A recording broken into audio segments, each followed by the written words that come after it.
You want to get more clients and grow your reach, but you don't have thousands of dollars to put into ads. And the idea of going straight into paid advertising just doesn't sit well with you. In today's video, I have 10 marketing tactics to grow your online nutrition business on a budget. So using ads is one of many ways that you can grow your business, but I don't suggest that's the first way or the first avenue. In fact, I was able to grow my business to 7 figures in annual revenues without using any ads, and I've been able to replicate that and help our clients who are nutritionists do the same. Grow 6 and 7 figure online nutrition businesses without using any ads. It's absolutely possible. Now, the first thing you want to do is commit to a plan. Think about what platforms you'll use and start building habits. Now, this is where I see a lot of drop off with online nutritionists. They say, oh, I'm going to use Instagram, right? Social media marketing. I'm going to use that particular platform, but then they don't post regularly. Or, you'll post every once in a while, but you're not really in it. And so here's the thing. Once you choose what platform you're going to use, whether that be email marketing or social media like Instagram, you need to be consistent. Now, in my proprietary system, when you work with us, I have checklists and downloads and templates to help you with deciding how many times a week you want to post and for how long you want to post and what your evaluation process should look like to make sure you're effective in your posting strategy. But none of that matters if you're not consistent. So once you do make a plan and choose a platform, you want to stick with it for 6 months. So that 6-month duration is going to give you a good amount of data, and you're really going to start to build your habits, because building habits is really what's important with growing an online nutrition business. The second tactic includes creating a plan. And think about, what are you working towards? I know business plans can feel a little bit stuffy when it comes to thinking about marketing tactics, but they are important. Or I think business plans can be a little overly theoretical. What I want you to do if you're just starting out and you're on a budget is just follow a checklist. And then maybe think about taking a business plan a little more seriously after you've made your first $1,000 in your online nutrition business. With that checklist, what you're going to want to do is follow my 10 marketing tactics. You're going to want to, additionally, you're going to want to make sure you've registered your business entity, so cover all the legal stuff, which I'm not talking about today, but you want to make sure that you're consistent. Consistency is what's going to help a lot. So when you know what your goal is, maybe it's making your first $1,000, or if you've already made your first $1,000, maybe you want to make your first $1,000 reoccurring. And if you've already done that, of course, you can create revenue goals. You can even create other goals, such as you want to limit your working hours.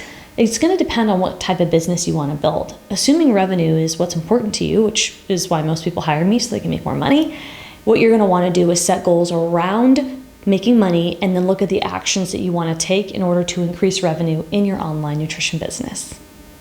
I know that sounds overly simple, but a lot of nutritionists that I work with don't have a clear goal, or what we start with is defining what is the goal that you're working towards. Now, if you're brand new, it might be making your first sale. If you've already made a few sales, then you're going to want to, increase that goal by 10% to be realistic. And you're also going to want to make that goal time bound. So maybe you want to make your first sale within 3 months or your first sale within 1 month. And that way you have something tangible you can work towards. You can even practice some mindset tactics and write that goal down and put it on your wall. You want to make sure that you're constantly in your nutrition business setting goals. So this is not just something you do when you're trying to reach your first 1,000. This is something that every nutritionist in the online world should be doing throughout their entire business trajectory, right? So we do this in our business, are constantly setting goals and working towards them and making them time bound, and that makes everybody on our team focused. The third marketing tactic to grow your online nutrition business on a budget includes developing a marketing strategy. Think about, what's your overall plan of action in order to attract clients.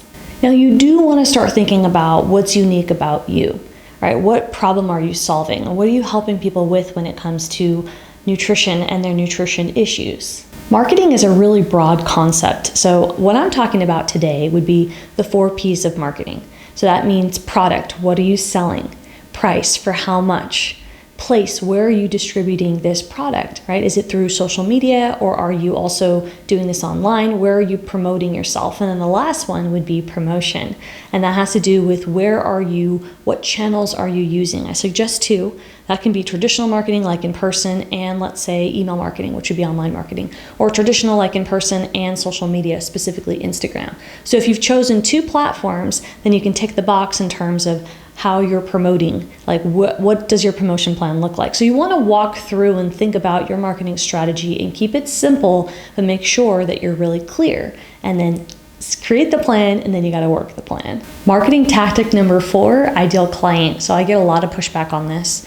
A lot of you don't want to do the ideal client exercise, or you don't want to think about it, or you don't want to make it specific. And here's the thing. The best way to build your brand and to differentiate yourself from another online nutritionist includes getting really clear with who are you serving, right? So we've got target market, that's like the group of people, and then we have ideal client, that's the person within the target market. So let's say we're talking about Latinas being the target market, and then we're talking about Latinas who want to lose weight. That's more specific in terms of who the ideal client is. So after you've narrowed down who that type of person is and what their goals and dreams are, you want to break down the ideal client into 3 sections. Now I have exercises on this, I walk you through it, and that includes first demographics, which is the least important but still important, then pains, which is the most important, thinking about what are their frustrations, right? If we're talking about a Latina who wants to lose weight, thinking about her specific scenario with weight loss, her journey, what's frustrating her, why is she purchasing now? Really painting a clear picture around what this person wants and needs and how your service and product as an online nutritionist can support this type of person. And then the last piece, right, there's 3 pieces, demographics, pains, and then the last section of the ideal client would be dreams. So what are the hopes and dreams of this person that you've created and named, and how can you support them into getting to that place, right? Think aspirational. For example, if you're dealing with a fertility space and you're trying to help women fall pregnant through nutrition, then their final goal might be that they deliver a healthy baby and have a feel-good pregnancy, right? So that would be the hopes and dreams of that particular person, that ideal client within the target market of pregnancy.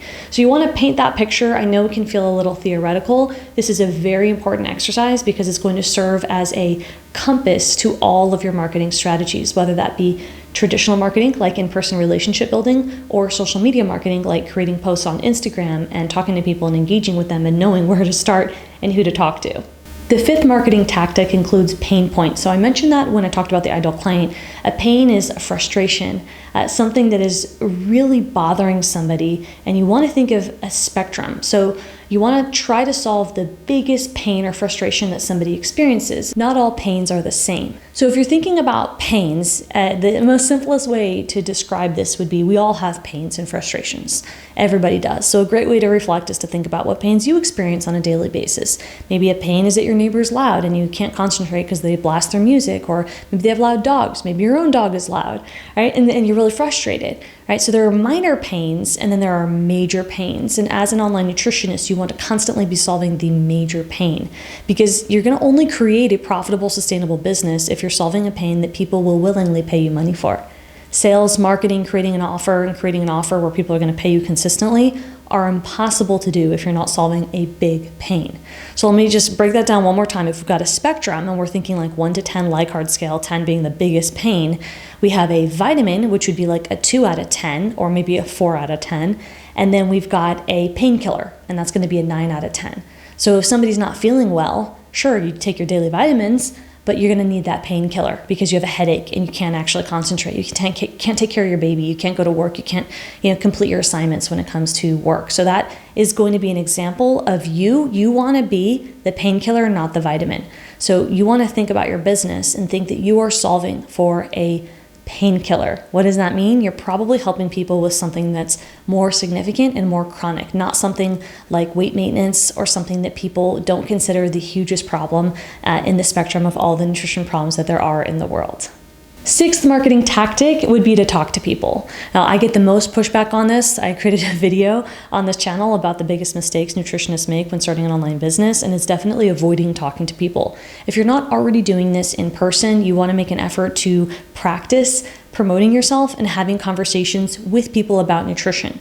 I mean, heck, you can even start without promoting yourself and just talk to people about what nutrition problems that they experience. And you probably did this in school to some extent, but maybe you forgot about it. Maybe you haven't done it consistently. So you want to make an effort to talk to people, 10 people a week. It's much easier to do this in person than online, but if you've developed those skills in person, then it's easier to transfer those skills online.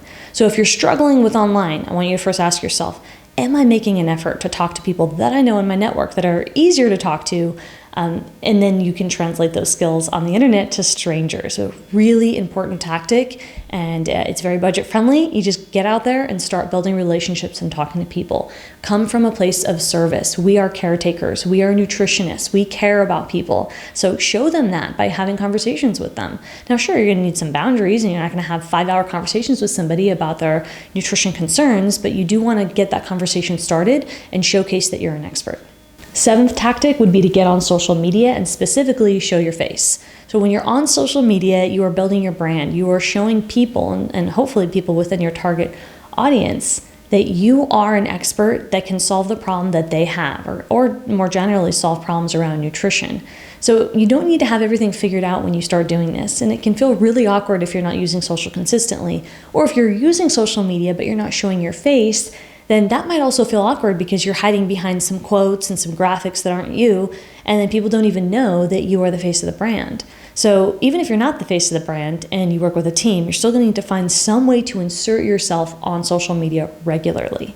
All right, that's a conversation for another day about how to specifically do that, but I will say to keep it simple at first, show your face on your stories, go live, on reels, on carousels, on still images. I don't care how you're doing it, just do it.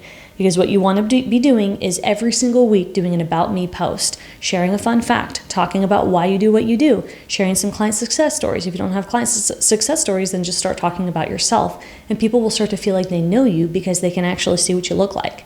So building your brand is really as simple as showing up. The 8th tactic would be to get something out there in terms of what are you selling. So that can be a product or a service. So it can be really simple. Let's not overcomplicate this. If you don't have anything to sell, you can sell a one-off session. Just have one consult you can sell. All right, and then sell 9 or 10 of them, and then you've made your first $1,000 if you're pricing them at $100 each. Now, if you're listening to this like, oh my gosh, how could you tell me to sell something so cheap as $100? Hear me out. The business advice after you hit $1,000 and after you hit 5 and 10K months is very different than the business advice for when you're first starting. So when you're first starting, I want to help you make it as easy as possible for you to overcome some confidence issues, some mindset issues, and even some habit issues when it comes to learning how to operate as an online nutritionist. So if that means that you're undercharging for, let's say, the first 9 or 10 sessions, that's all right. At least you're getting yourself out there and you're selling something. So I want you to create something that you're selling, whether it is an individual session or whether you have, let's say, a digital download, like maybe you've got an ebook or you're creating a course. Have something that people can buy. The easiest thing would be to sell a session or to sell a bundle of sessions. When I first started in the online space, I did affiliate marketing. So I found a course on food photography. I took the course, became friendly with the course creator. She and I connected, and she asked me, she said, oh, I see you're helping nutritionists. Would you like to be an affiliate for my course? I was an affiliate for a course with a low following on Instagram, and I broke $1,000 in the first month of being an affiliate of that course. It was an amazing opportunity. I couldn't believe it that there were so many opportunities online. From there, I ended up coaching, creating my own courses, and creating my own business that went well beyond affiliate marketing. But that was my first step, was getting a commission percentage from the people that I promoted to buy the course based on what she had already created. So there's a lot of ways to do it, but the reason I was able to get started in the online space is because I allowed myself to create or promote some type of offer. And I want you to do the same. Tactic 9 would be to create some form of passive income. So that can mean that you have an ebook that you can sell, and you can do it really simple. I can make a video on it. Let me know below if you'd like me to share how to do that. That costs no money, where you can create a simple book or guide around nutrition, and then you can set it up online without needing a website, and then have a link that people can purchase. That's a really easy way, whether you don't have the time to do consults, or maybe you're pregnant, or you're in school, or you're busy, and you're not really willing to ramp up with the sessions at this point. You can at least create some type of a digital product. Now, I'm a big fan of having a digital product in your services and product offerings as well, because it's good to have. It's a downsell if people aren't ready for coaching, and it's a way for you to be able to leverage selling things that are more passive. So there's a lot of strategy that goes with that, but at least having something that doesn't take you too long to create, whether it be a course or an ebook or a template, is definitely a yes in my book. So as a nutritionist, I believe we should all have some form of passive income product. Now, instead of passive income product, if you want to be an affiliate for something, that works too. So if you don't want to actually create the product, but you want to hook up with somebody who has a product that you trust and you've got an affiliate code and promote that, I'm good with that. It's a little bit different than passive income, affiliate marketing, but the idea is you have something that you can sell infinite amount of times that won't require you to deliver the service. As an online nutritionist, I believe we should all have at least one of those. The 10th tactic is to build a community. Now, this really should have been the first tactic. The idea is that when you're talking to people regularly, when you're getting clear about your ideal client, when you know the pains that you're solving for in your marketing and in your business messaging, you're going to want to build a strong community of people who have something in common. Now, maybe that thing in common is that they all want to fall pregnant, or they're all moms, or maybe it's that they all want to lose weight, or they are all, living life post-bariatric surgery. Whatever the issue is, functional, I don't care, whatever. You want to find a common thread in your messaging and build a community around that. And if you can do that, it will be easy to grow your email list. It will be easy to grow your following. It will be easier to market more seamlessly and then have people who are interested in purchasing whatever product or service you decide to sell that fits with your lifestyle. Building a community is a tremendous asset that people care about. It's easier to do a lot of things, create more impact, and also become your own boss and work less hours when you build a community online. Now, that can mean you're building an email list. Usually that means you're building a social media following, but the idea is that you want people who are interested in what you have to say. If you like this video, I want you to watch this next video on screen about mistakes that online nutritionists make while building your business.